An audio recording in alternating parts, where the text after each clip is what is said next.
नमस्कार, मी रोशन. आम्ही चालू केलं आहे पॉडकास्ट. सध्याची इलेक्शनची परिस्थिती बघून इलेक्शन खिचडी आम्ही आमंत्रित केले ज्या प्रोफेशनल मेकअप आर्टिस्ट वरनं युट्यूबर वरनं गाडा मालकींवरनं राजकारणात का, या सगळ्यांच्या प्रश्नांची उत्तर सोडवण्यासाठी रश्मिता टावरे यांना धन्यवाद. तुम्ही मला आमंत्रण केलं या पॉडकास्टमध्ये. आणि राजकारणात का हा प्रश्न तुम्ही मला विचारला तर बरेचसे जे आताचं राजकारण जे चाललंय खूप वाईट चाललंय. आणि माझे वडील, माझी आई, माझे भाऊ पहिल्यापासूनच राजकारणात आहेत आणि तो वारसा चालवण्यासाठी मी राजकारणात आले. आणि सध्याची जी परिस्थिती, आमच्या माजी नगरसेवकांनी जो आमच्या नगरात जो विकास कसा केलाय तो आमच्या नगरातल्या लोकांना माहितीच आहे.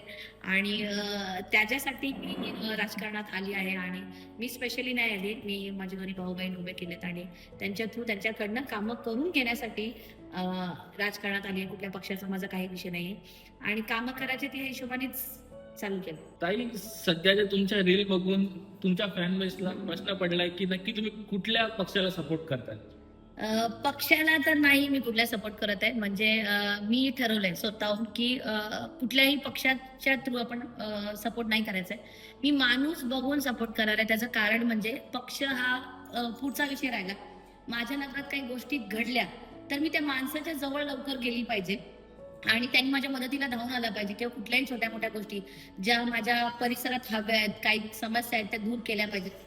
तर मी पक्षाची कुठल्याही प्रकारचा कॉन्टॅक्ट माझा होऊ शकत नाही, कारण सामान्य माणसाचा कधीच कुठल्या नेत्याशी कॉन्टॅक्ट होत नाही.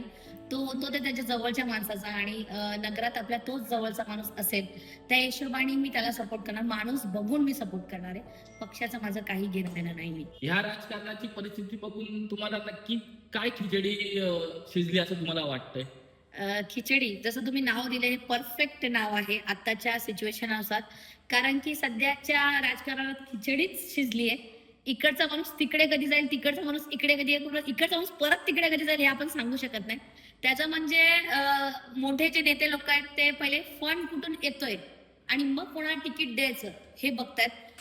जे बरेच वर्ष समाजसेवा करतायत, पक्षाशी एकनिष्ठ आहेत किंवा स्थानिक लोकांना पहिले म्हणजे साईडला केलं जाते, जर का ते कितीही समाजसेवा करत असले तरी. आणि एखादा उमेदवार जर तो पैशाने कशाने बॅकबोननी स्ट्रॉंग असेल त्याला तिकीट दिला जातो, भले तो बाहेरून आला तरी चालेल. अशी खिचडी या राजकारणात आता सध्या शिजलेली आहे आणि ती खूप वाईट परिस्थिती. आणि याच्यामुळे भ्रष्टाचार आणि महागाई हेच वाढणार आहे, बाकी काही नाही. आणि स्थानिक लोकांना खूप कठीण जाणार आहे तो वेळ. कारण की एखादा काही विषय झाला तर ते लोक स्थानिक उमेदवाराकडे जातात किंवा स्थानिक माणसाकडे जातात. आता सध्या असं आहे की नगरसेवक येतो बाहेरून, इथे सगळं शिजून घेतो आणि बाहेर सगळं त्याचं लाईफ सेटल आहे आणि कॉमन माणूस सगळं बघतोय. म्हणजे ते रस्ते सगळी कंडिशन तो सफर करतोय, बाकी काय नाही. तुम्ही राजकारणात न येताही समाजसेवा करू शकले असतात, मग तुम्ही निवडणुकीत येण्याचं कारण काय, निवडणूक लढवण्याचं कारण काय? कारण खूप मोठं आहे. माझी मम्मी आणि माझे वडील बरेच वर्ष 85 पासून समाजसेवा करतात. दिघे साहेबांचे असल्यापासून, ते सोबत असल्यापासून आणि व्यवस्थित चाललंय. बट कधी काही गोष्टी कशा असतात माहिती का, म्हणजे बरेचसे टेंडर माझ्या मम्मीने पास केलेत रोडचे वगैरे, जे अर्ज दिलेत माझ्या भावाने वगैरे आता, तर ते पास झाल्यानंतर ज्यांनी केले त्याच्या नावावर कधीच जात नाही. ते एखाद्या पदावर असलेल्या व्यक्ती म्हणजे नगरसेवक, तो आयत्या बिळावर नागोबा आपण जसा प्रकार बोलतो ना तसा तो घेऊन जातो. आणि समोरचा जे बेसिक समाजसेवक लोक आहेत ते बसतात. म्हणजे नॉर्मल जसं आपण बोलतो ना की स्कूलमध्ये एखादा मॉनिटर असतो, तो मॉनिटर अख्ख्या मुलांकडनं साफसफाई करून घेतो आणि क्रेडिट तो मॉनिटर घेऊन जातो टीचरकडनं. असा तो विषय आहे. म्हणून मला असं वाटतं की जर आपण कुठल्या गोष्टी करतोय तो क्रेडिट भेटलाच पाहिजे. म्हणजे आता बरेचसे नगरसेवक न करून क्रेडिट घेऊन जातात. तर माझं असं म्हणणं आहे की जो करतो त्याला क्रेडिट भेटलंच पाहिजे. त्या हिशोबाने मी हा इलेक्शन लढवायचा विचार केला. आणि मी नाही करत आहे, मी माझे भाऊ बहीण दोघांना उभं केलंय. कारण की मला पॉलिटिशियन मध्ये काही नाही. बट एवढं नक्की आहे की ह्यांना मी फुल सपोर्ट करणार आहे की समाजाची कामं कशी करायची किंवा काय करतात, त्यांनाही नॉलेज आहेत. मग त्याच्यामुळे माझं पूर्ण लक्ष त्यांच्यावरच राहणार आहे, दोघांवरती. आणि त्याच्यामुळे मी ठरवलं की निवडणूक लढवायची. ताई, तुम्ही कोणते उमेदवार उभे केलेत आणि का उभे केले? उमेदवार मी माझे बहीण भाऊच केलेत. एक यामिनी नितीन पावशे, प्रभाग क्रमांक 14 ब मधनं काटेमानवली, आणि अनिल आठवले प्रभाग क्रमांक 2 अ मधनं हे 2 उमेदवार मी उभे केलेत. माझ्या हक्काची माणसं उभे केलेत. उभे करण्याचं कारण म्हणजे मी स्वतः युट्यूबर आहे, इन्फ्लुएन्सर आहे आणि गाण्यामालकी सुद्धा आहे, आता मेकअप आर्टिस्ट सुद्धा आहे. मी लोकांना किंवा मुलींना कधी कधी मी ओरडते. म्हणजे आमच्या आई मंदिराच्या बाबतीत पण मी खूप स्टँड घेतला होता कपड्यांच्या बाबतीत, आणि मी मुलींना खूप ओरडते की शॉर्ट्स कपडे घालू नका, की बर्गर रील बनवू नका. ही भीती मी स्वतः म्हणजे एक बोलायचं भाषण देते मुलींना आणि त्या गोष्टीवर रिस्ट्रिक्शन्स टाकते. तर मला प्रत्येक वेळेस भीती असते माझ्या मनात की इन केस मी शॉर्ट्स कपडे टाकले आणि एखादी पोस्ट किंवा रील टाकली तर मला कमेंट चालू होते आणि ती मला सफर करायची ताकद नाहीये. बट आपले नगरसेवक पण असे काही जे मागचे नगरसेवक कमेंटमेंट दिलेली असते त्या लोकांनी की मी ही कामं करेन, ती कामं करेन, पण त्यांना ती भीती उरली नाहीये. जसं आम्हाला भीती आहे की इन केस आपण पोस्ट टाकली तर लोक आपल्याला काय विचार करतील, तसं त्या नगरसेवकांना भीती उरली नाहीये आणि त्याच्यामुळे ते त्यांच्या मनासुप्त जगतायत. कामं करायची की नाही करायचं हा त्यांचा प्रश्न आहे. आणि त्याच कारणाने की आपल्याला एक भीती तरी राहील की आपण आपली माणसं उभी केली तर ती भीती माझ्या मनात निर्माण आहे ऑलरेडी की लोक आपल्याला ट्रोल करतील. तर मी माझेच उमेदवार उभे करायचे कारण म्हणजे सध्या भ्रष्टाचार खूप प्रकार जास्त वाढलेला आहे आणि नगरात कामं होत नाही. तर मला भीती ऑलरेडी आहे का जर मी कामं नाही केली तर पब्लिक मला ट्रोल करेल किंवा काही बोलेल. मला कामं करणंच आहे कारण त्यांनी त्यांचं मत न विकत घेता दिलेलं आहे. मला पहिला मोठा मुद्दा की न विकत घेता त्यांनी मत दिलंय आणि त्याची रक्कम मी लावू शकत नाही.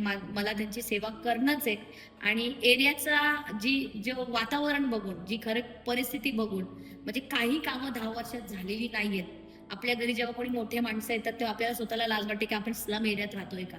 आपले बंगले काही उपयोगाचे राहिले नाहीयेत कारण बंगल्याच्या बाहेर पडला तर कचरगुंडीच भेटणार आहे. या लाजेने मी माझे उमेदवार उभे केलेले आहेत. तुमच्या मते उमेदवार निवडताना त्याकडे कोणत्या गोष्टीकडे लक्ष दिलं? ओके. हा प्रश्न ऍक्च्युली माझ्यासाठी नाही, पूर्ण मतदारांसाठी मी उत्तर देण्या गोष्टीसाठी की तुम्ही जर का एखादा उमेदवार निवडताय तर त्याच्यामध्ये क्वालिटीज, पहिली गोष्ट तो सुशिक्षित पाहिजे आणि वेल स्टँडर्ड, वेल मॅच्युअर्ड पाहिजे. गुंडागिरीच्या ह्याच्यातनं, कुठल्याच गँगस्टरच्या ह्याच्यातनं तो आला नाही पाहिजे. आणि जसे उमेदवार इलेक्शनच्या आधी तुमच्या हातापाय जोडतात का बाबा ताई आम्हाला मत द्या, दादा आम्हाला मत द्या, तसंच तो नेचर त्यांचा पुढेही पाहिजे. नाहीतर मग कसं होतं माहिती का की ऑफिसमध्ये कुठल्या कामासाठी गेलं का आपल्याला अपॉइंटमेंट घ्यायला लागते, उमेदवाराशी अपॉइंटमेंट घ्यायला लागते नगरसेवकाची. ती वेळ नाही येऊन देता कामं कुठल्याही नगरसेवकाने की बाबा कोणी आला तरी तू डायरेक्ट माझ्या ऑफिसला येऊ शकतो. जसं आपण मत मागताना डायरेक्ट त्यांच्या घरी जातो तेव्हा आपण त्यांची अपॉइंटमेंट नाही घेत. तर असा उमेदवार त्याच्याकडे सगळ्या क्वालिटीज पाहिजे. मेन म्हणजे शिक्षण पाहिजे, मॅच्युरिटी पाहिजे की कोणाशी कसं बोलायचं, लहान मोठा असला तरी त्याच्यामध्ये त्या क्वालिटीज पाहिजेत, त्या हँडल करणाऱ्या गोष्टी पाहिजेत, त्याला समाजाची थोडी जाण असली पाहिजे या गोष्टी. आणि आदर तर दिलाच पाहिजे त्यांनी प्रत्येक नागरिकाला. तो गरीब असो, रिच असो, लहान असो, मोठा असो, छोटा असो, प्रत्येकाला सन्मान आदर दिला पाहिजे. की असं नाही की बाबा मोठे लोक आले आणि काजू बदाम ठेवले आणि लहानाला एक कोण कॉमन पीपल आला तर त्याला पाणी सुद्धा पाजलं नाही, असा उमेदवार नाहीच पाहिजे. हमेशा आपल्या नगरांमध्ये आपल्या नागरिकांच्या समोर हात जोडणारच पाहिजे. तुमच्या मतदारसंघातले असे कोणते 3 प्रश्न आहे की जे माजी नगरसेवकांनी सोडवलेत आणि जे सोडवायचे तसे दोन्ही प्रश्नांची उत्तरं देऊ का? 3 तीन प्रश्न असे जे सोडवलेत ते मी पहिले सांगते, सोडवायचे ते मी आधी सांगते. की आमच्या इथे रोड प्रॉपर नाहीयेत. मेन म्हणजे कचरगुंडी डम्पिंगचा खूप इश्यू आहे आणि पाण्याच्या पण बऱ्याचशा समस्या आहेत. कुठे कमानी नाहीयेत, ट्रॅफिक, बरेचसे समस्या आहेत जे सोडवायच्या बाकी आहेत, त्यांची लिस्टच नाही माझ्याकडे. आणि सोडवलेत त्या प्रश्नाची मी उत्तरं देते जे आमचे माजी नगरसेवकांनी सोडवलेत. आमच्याकडे गावठी दारूचे अड्डे चालू आहेत, हा एक प्रश्न सोडवलेला आहे. आमची इथे जे शिकलेली मुलं आहेत ते रस्त्यावर कुठेही जाऊन फुकत राहतात, त्याला कोणी अडवत नाही, हा पण प्रश्न सोडवलेला आहे आमच्या नगरसेवकांनी. आणि तिसरा प्रश्न म्हणजे असं सोडवलाय की आमची पोरं जर एखादा वडापावची थाली किंवा टपरी लावायची असेल तर त्यासाठी जे अधिकार आहेत आपले इथे वॉर्डातले जे आहेत ते पहिले ती टपरी उचलायला जातात. हा प्रश्न पण आमच्या नगरसेवकांनी सोडवलाय. आणि मेन म्हणजे मुद्दे 3 प्रश्न त्यांनी त्यांचे स्वतःचे सोडवलेत की ते चाळीतनं बंगले झालेले आहेत आता आणि बाईकवरून गाडीवर आलेत. हे चांगले प्रश्न त्यांनी सोडवलेत आणि खूप अभिमान आहे आमच्याला आमच्या माजी नगरसेवकांचे. असेच कामं खूप छान केलेली आहेत आणि ते सगळ्यांना दिसतात.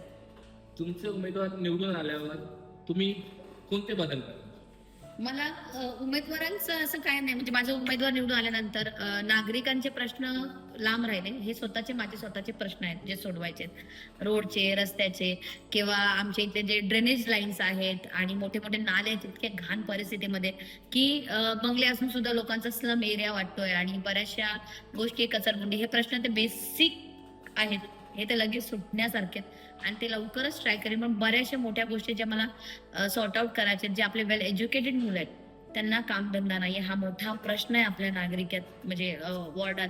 आणि बऱ्याचशा गोष्टी आहेत, फॅसिलिटी आहेत ज्या बायका आपल्या घरगुती कामासाठी जातात तर त्यांना पण बऱ्याचशा फॅसिलिटी आपण अवेलेबल करून देऊ शकतो आणि माझी नगरसेवकांनी पण देऊ शकले असते. तर ते पहिले मला लुकआउट सॉर्ट आउट करायचं आहे की कसं आहे माहिती का, एखादी मुलगी असेल, एकच मुलगी आणि ती बाई बाहेर भांडी करायला जात असेल आणि तिचा नवरा गावठी दारू पिऊन घरात पडला असेल तर ही परिस्थिती मला नाही बघायची. आणि ती मी डोळ्यांनी बघितली, लहानाची मोठी झाली मी, त्या नगरात लहानाची मोठी झाली आणि मी बघते लोकांची परिस्थिती. 70% ऑफ वुमेन्स आमच्या इथे धुणं भांडी करायला जातात आणि ती खूप वाईट परिस्थिती आहे आणि त्यांचीच मुलं शिकून सुद्धा काहीच कामाधंद्याला नाहीयेत. या दोन गोष्टी माझ्यासाठी खूप इम्पॉर्टंट आहेत, पहिले मला त्या सॉल्व्ह करायच्या.